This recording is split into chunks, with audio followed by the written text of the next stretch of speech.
The Antarctic was an incredible bet. We've seen an increase of sales, an increase of demand, an increase of interest. And this is when we started to have the feeling that something was happening, something very big was happening. At a certain point, it's just craziness. It's just, you don't expect this. The best possible thing is to say the truth. You're facing some issues, you better be transparent. And we were still far from understanding the wave that was preparing for 2022.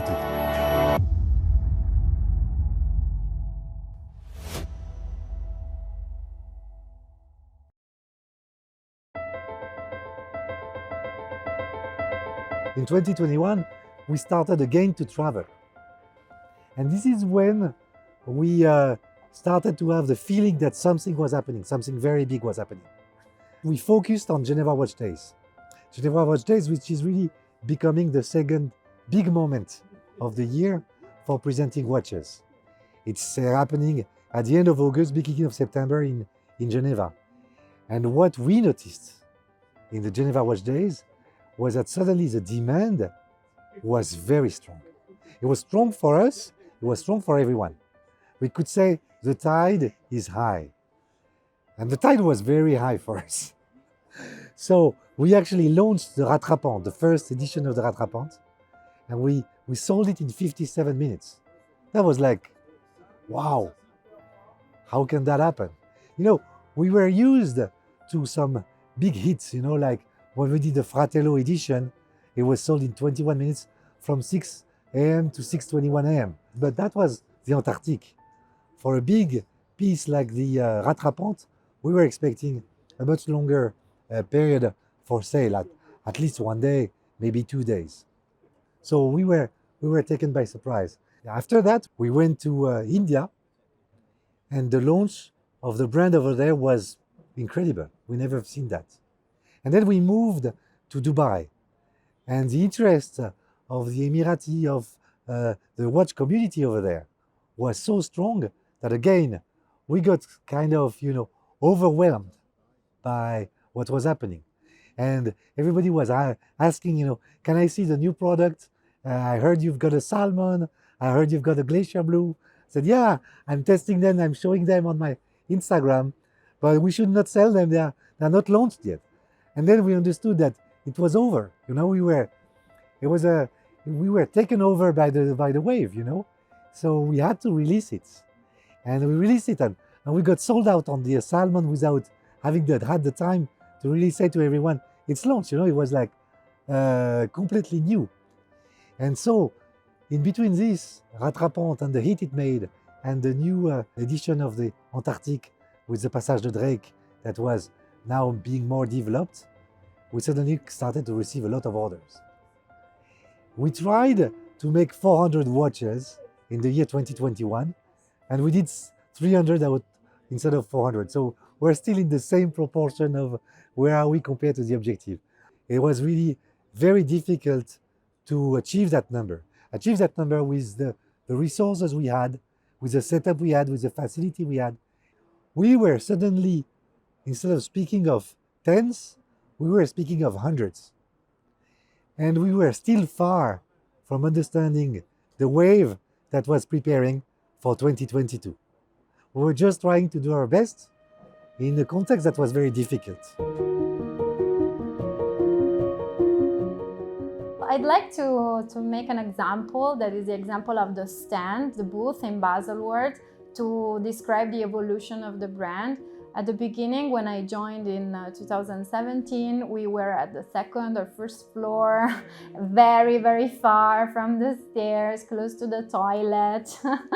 And then the second year was a bit better, so still first floor, but then on close to the main corridor. And then third year, we were at the main floor, actually in the atelier. So it was a very good position among the independent watch brands. There's no Baselworld anymore, but we joined Watches and Wonders. That is a very prestigious event, and we were right at the Carré des Horlogers, where the most important independent watchmakers are. So the evolution was like that. Like the very beginning, we were a startup, not more than that. We could actually feel the fact that people was appreciating our work, but they were not sure about the future, how long would the company last in the market.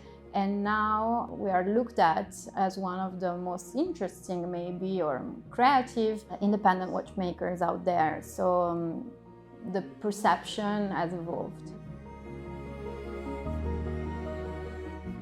The Antarctic was an incredible bet, to be honest. The Antarctic is completely different from the other collection that we made before. The Antarctic is disruptive. I mean, sure, you can find, if you look carefully to the watch, you can find a lot of details that are coming from the other collection, and there is definitely the Czapek spirit inside this watch. But it's another thing, it's another step, it's a milestone for Czapek. The big bet was also to create our very own movement. That was challenging. I mean, the fact that it's called Antarctique for that reason as well. Of course, we've got this very lovely story about these shareholders going to the Antarctique and requesting a tough watch for to go to everywhere and robust and resistant, etc. But behind this, Antarctique is a place where it's very challenging to go. And that was exactly the same when we decided to have our very own movement.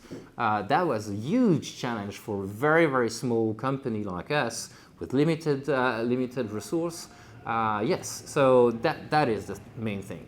The third thing is when we decided to launch this Antarctic, because that was the pandemic, it was the lockdown, and in a certain way this helped a little bit to attract the attention, because we were basically almost the only one deciding to release a watch at that time, where everybody was scared, locked down and stuck at home. And so it created this emulsion that has tremendously worked. I think there's a lot of work, some talents definitely, and a little bit of luck as well, that created the success of the Antarctic.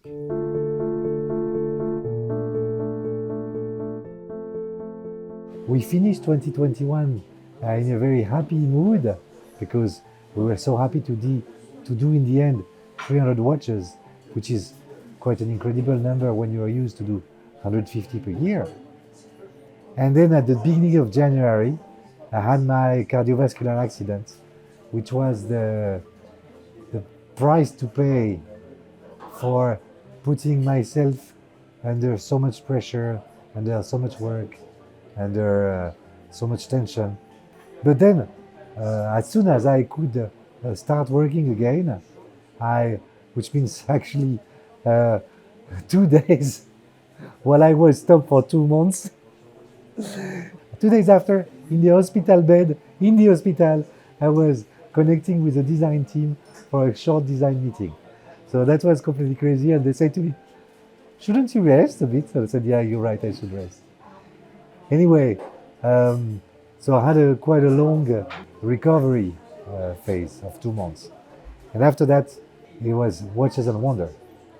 And the team actually achieved to team up together and to start working much closely while I was not there. And this actually was the start of the new Czapek. And we are going to get to a higher level, to a better organization, thanks actually to my accident.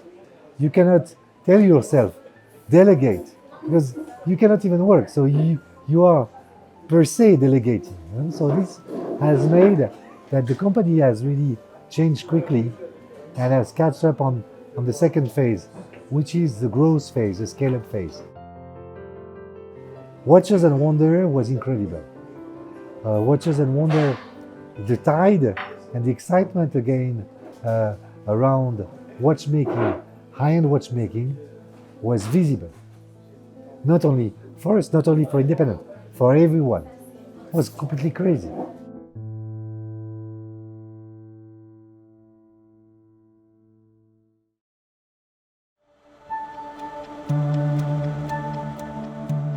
Watches and Wonders was great, beyond our expectations. But it's very challenging in a certain way, because you have to start to say no to people, which never happened before.